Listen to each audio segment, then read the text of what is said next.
seemed like the shootings were completely unwarranted. The sad news is, this news is not really new to us. We've heard this story again and again and again. And if that's not bad enough, we then heard a story that 5 police officers were attacked. They were targeted in Texas. And they too lost their lives in what appears to be a retaliation for the 2 men who lost their lives earlier this week. This is not the way we want to move forward. So this week has been very, very difficult. And it seems rather fitting that the gospel lesson for this morning is the parable of the Good Samaritan. This story about loving God and loving your neighbor and recognizing that anyone could be your neighbor and loving them. But the more I reflected on the parable of the Good Samaritan, the more I think that maybe we've been slightly misinterpreting it all these years. So when I look at the words that Jesus is saying and the questions he's asking this lawyer who has gotten up to ask questions about how to inherit eternal life, it seems like it's a bit different than what I'd always thought. And we tend to think that because the lawyer asked the question, well, who is my neighbor? We assume that the response would then be, who is a neighbor? But the last 4 words of this morning's gospel make me think that the story is maybe a little bit different. Because after telling the story of what happened and then asking, well, who was neighbor to this man? Well, the one who showed him mercy. Go and do likewise. Jesus isn't telling us to be like the man who was beaten on the road. He's telling us to be like that Samaritan. I've mentioned before that Jews and Samaritans didn't get along. And I don't imagine that Jesus telling someone to go and be like this Samaritan would have gone over terribly well when he said it. But that's what he's saying. Go and do likewise. It's not the right question to ask, who is my neighbor? The better question is, to whom am I neighbor? And we exhibit that neighborliness by showing mercy, compassion, love, kindness. That's what Jesus is saying. Go and do likewise. Go and show mercy to people, even if they're people that you don't think deserve your mercy. Even if it's someone who seems to be diametrically opposed to you. Even if it's someone who is from this group of people who has a history of oppressing you over and over again and casting you aside, have mercy on them.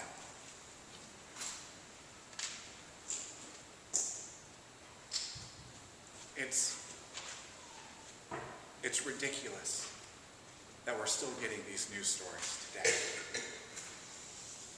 It's tragedy that all these men have lost their lives because tensions are so high in our country right now. So we need to have mercy on the men who have died, on their families who are now without a husband, a father, a brother, a son,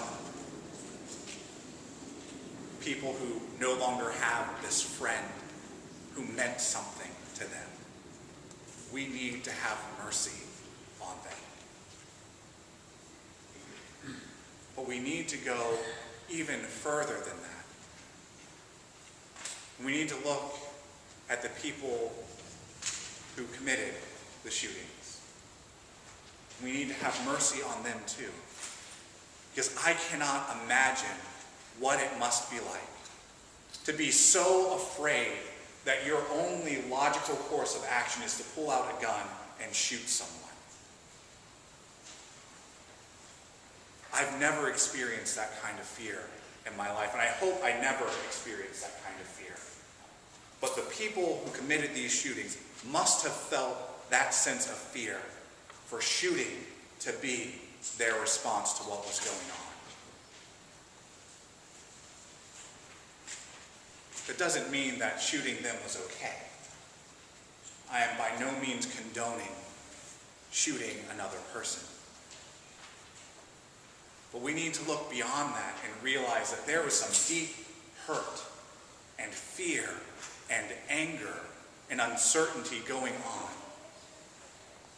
We need to respond with mercy. I don't know what the road ahead holds for us. But I know it's not going to be an easy road. And it's not going to be an easy road because we are not going to just sit down and let things continue as usual. Because that is unacceptable. It is on us to take action. And right now, at this moment, I don't care what Hillary Clinton has to say about this. I don't care what Donald Trump has to say about this. I don't care what Barack Obama has to say about this. I care what you and I are going to do. Because this cannot continue. So I implore you to look at the lives of Philando Castile, Alton Sterling, Lauren Aarons, Michael Kroll, Michael Smith, Brent Thompson, Patrick Zamaripa, and their families, and have mercy on them. And desire justice for their untimely death. Not by going out and committing more atrocities, because that never works. Violence never solves violence. We must reach out to a world that is mourning with love and mercy and compassion. So I don't care what any politician has to say at this moment. I want to know what you and I are going to do to reach out to our brothers and sisters who are hurting, who are in desperate need of a message of love.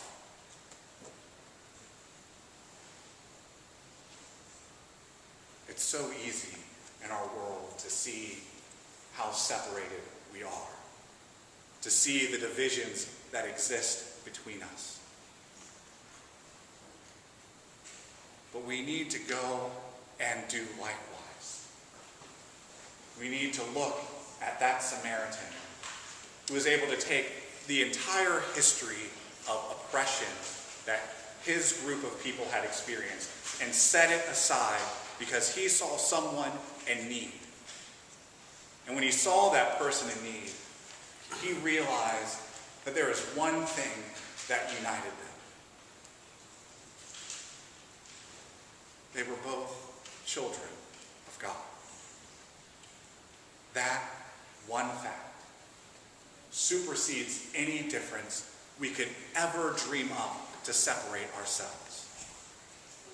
It doesn't matter how tall, how short, how old, how young, what color your skin is, the texture of your hair, whether you have hair or not, the sexual orientation of yourself, the sex you identify with. None of those things matter when compared to the fact that we are all children of God. And so in the days and weeks and months to come, we need to look at our brothers and sisters. And we need to be moved with pity at their pain, at their struggle, at their anger, at their fear. And we need to let them know that in the midst of all of that, they are loved beyond measure. Because only once we start letting people know that they are loved, only once we love people who are very different from us, can we start to heal the issues we face as a nation. So this morning, my message to you is go and do likewise.